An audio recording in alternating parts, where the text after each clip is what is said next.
Hey guys, and welcome back to the $1,000,000 Batchmaker. I am Justin, the $1,000,000 Batchmaker, and today we're going to be doing something really special. It's another tutorial. Yes, that's right. We're just shooting them off left, right, and center. But this one is going to be, we're going to make a dog shampoo. Dog shampoo that is really optimized for canine skin that, gives a nice feel to this coat, both for you who are petting your furry friend or the dog themselves. They'll very much appreciate it. So you definitely want to stay tuned. If you wouldn't mind just hitting the like button or subscribing if you haven't done so already. Even sign up for the newsletter. We love reaching out to our viewers to update them on anything we're producing in the future. And with that in mind, let's start. Now, before we just jump right onto the bench and start making the shampoo, let's quickly discuss the differences between dog and human skin so that we know what we're doing and we know how to approach this problem. First, it's important to note that dog and human skin have very different compositions. That's chiefly because dogs obviously have a lot of fur and most humans don't. So consequently, human skin has had to develop a lot of extra protections that dogs don't have. And just to note, a lot of what I say about dogs, canines, also apply to cats in the feline world as well, so keep that in mind. The first very obvious difference is that humans actually have about 10 to 15 layers of skin cells, protecting them from the outside world, the outside elements, whereas dogs typically only have 3 to 5 layers of skin cells. And again, that's because they have that extra fur that conveys them an extra layer of protection that most humans don't, with the very notable exception of this guy. And because of this difference in skin layers, a dog or a cat's skin is actually more brittle, more easily broken than human skin because of the difference in thickness. And for this reason, we want to make sure our formulation is very moisturizing, very gentle, more along the lines of, a baby formulation, if anything. The second difference that becomes very apparent is that dogs and humans have a very different skin pH. Again, this stems from the fact that, dogs have fur, humans don't. Both dogs and humans have a thin layer on the skin called the acid mantle. This is where a lot of your sweat and electrolytes that occupy the skin, and unfortunately a few viruses and germs occupy this area as well. But this acid mantle kind of serves as a regulatory mechanism, making sure that viruses and germs that could potentially damage the skin, create open wounds and sores, they're very regulated by the natural pH of dog and human skin. But this natural pH for dogs and humans is very different when you think about it. The average pH for human skin is about 5.5 to 5.6. Whereas for dogs, and this will vary depending on the breed and the sex of the dog, but it's usually between 6.2 and 7.4. So a dog's skin is actually more alkaline than a human skin. When we formulate a shampoo for a dog, our goal should be to not disrupt the dog's natural acid mantle too much. So therefore, our shampoo will be closer in pH to their skin than it is to human skin. And now I just want to give a brief mention about allergens. I know there are many dog breeds out there who are allergic to certain essential oils and common allergens like tea tree, lilac, sandalwood, peppermint, or basic menthol. If you know that your dog is basically susceptible to any of these allergens, please avoid using them in this particular formulation. I would suggest that you go, fragrance free for this initial formulation, although there are hypoallergenic, fragrances for these particular types of situations. I'll try to reference some in the description box below. All right, now we got that out of the way, let's start with the ingredients. First, we have polyquaternium 7. Next, we have Castile soap, which will provide most of the cleansing power. Next is provitamin B5, another conditioner. Next is cocoa betaine, a foam booster. Then we have diesel glucoside, a natural mild surfactant. Guar gum, which is our main thickener. Polysorbate 80, which is an emulsifier. Phenoxyethanol is our preservative. Glycerin for moisturization. And of course, we start with a big tub of deionized or distilled water.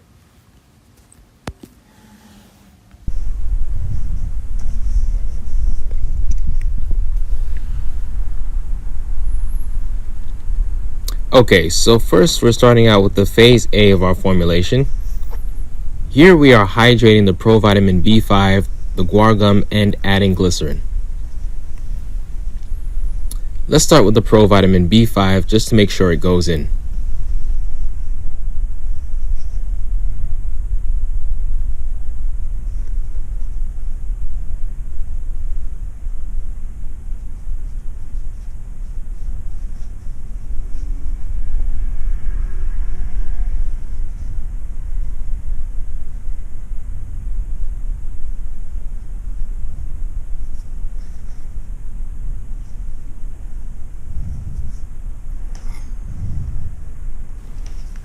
And we'll just mix that in with the hand mixer a little.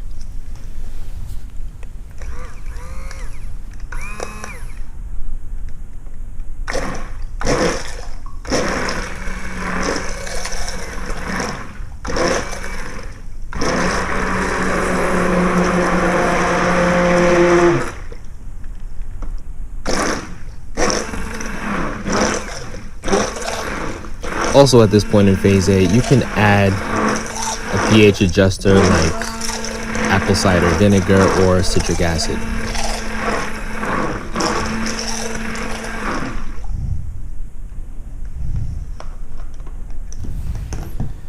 Then we'll add in the guar gum.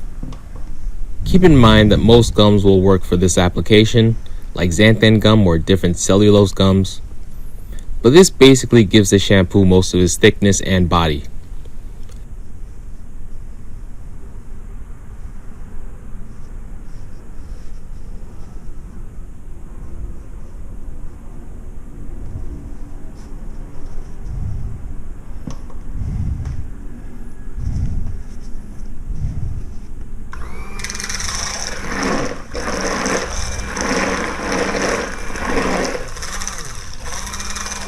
Optimally, you actually want to add the gum while you are mixing.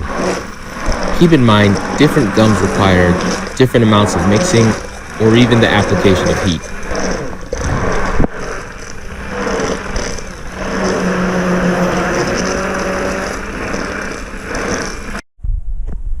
After about 10 minutes of mixing, we can see that our phase A has a little bit of body to it. So now we're going to add the glycerin and finish phase A.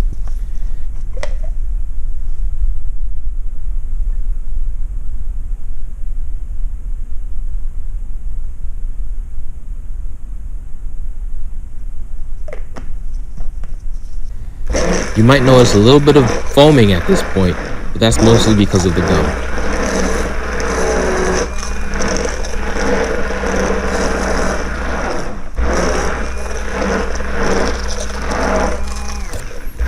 Now we're going to add all of the surfactants in phase B, and we'll start with the Castile soap. We're not going to mix the shampoo while we add surfactants because we want to minimize foaming.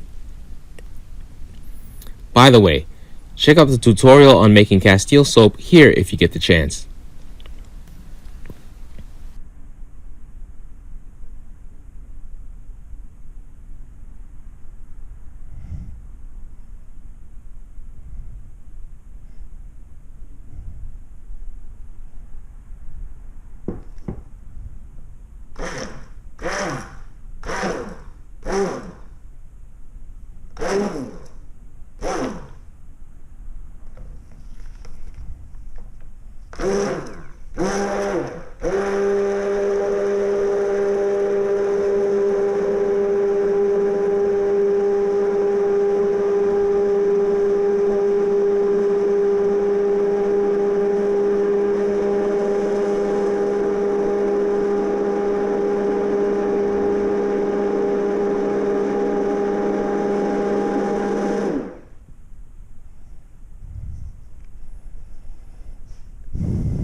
Next, we're adding the diesel glucoside.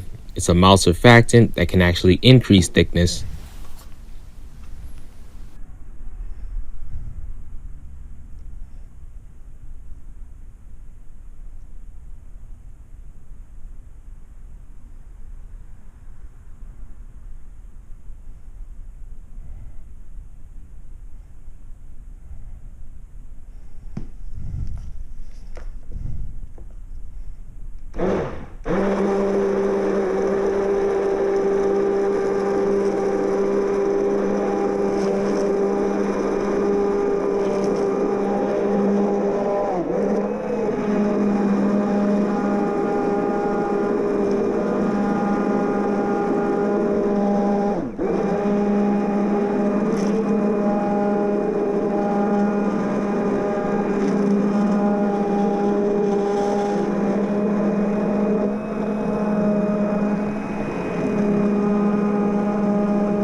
Lastly, we're adding cocoa betaine.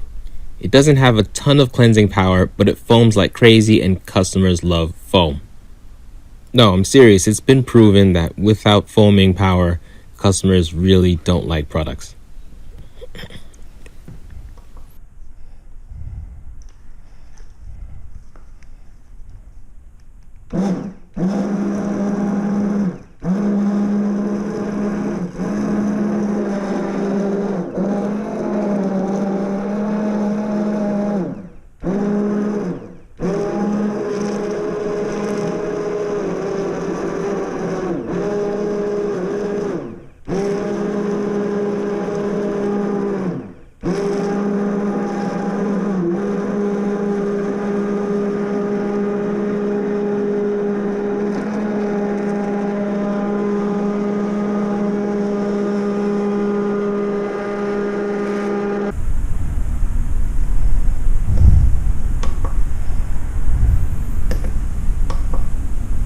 Now, we're at phase C and we're adding polyquaternium 7.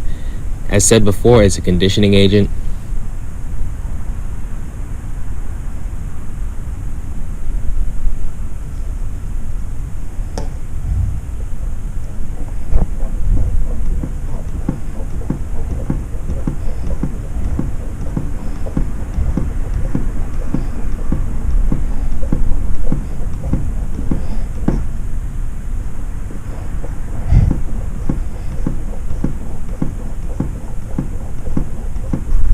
Next, we're adding the fragrance, but we have to use an emulsifier to make sure that it blends into the shampoo without issue.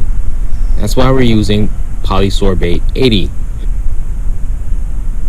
If you know for a fact you have a water-soluble fragrance, you probably don't have to use polysorbate.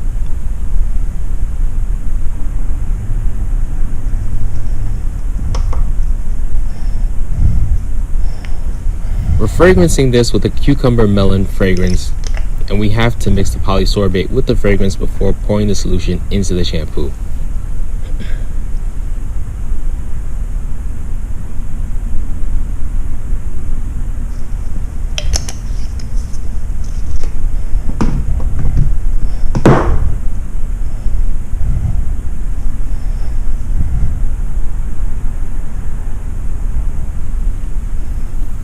After mixing in the fragrance, we can add the phenoxyethanol, and that should be that.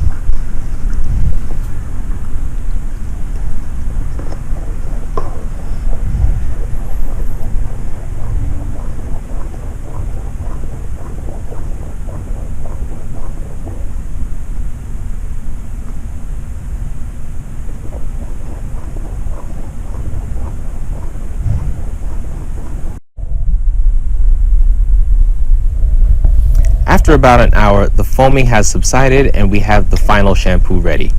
It's a pale yellow color and is very mild and fairly moisturizing.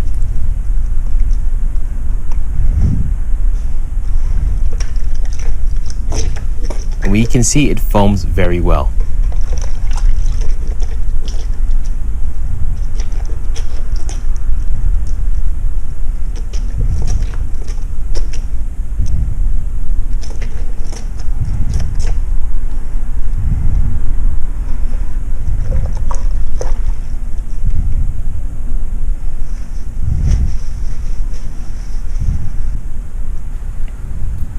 And lastly, let's evaluate the clarity.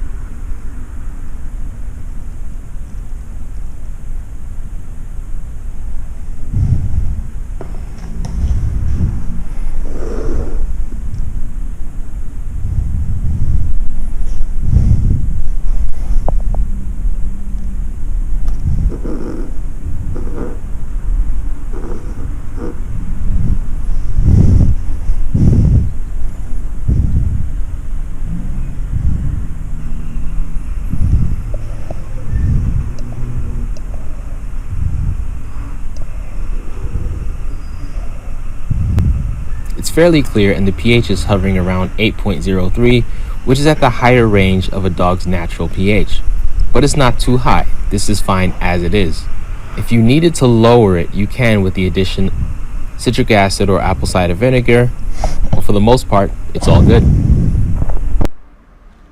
Alright guys, that was the tutorial today. I hope you learned something, and if you have any comment, please hit me up down below. Please like and subscribe, and as always, keep formulating.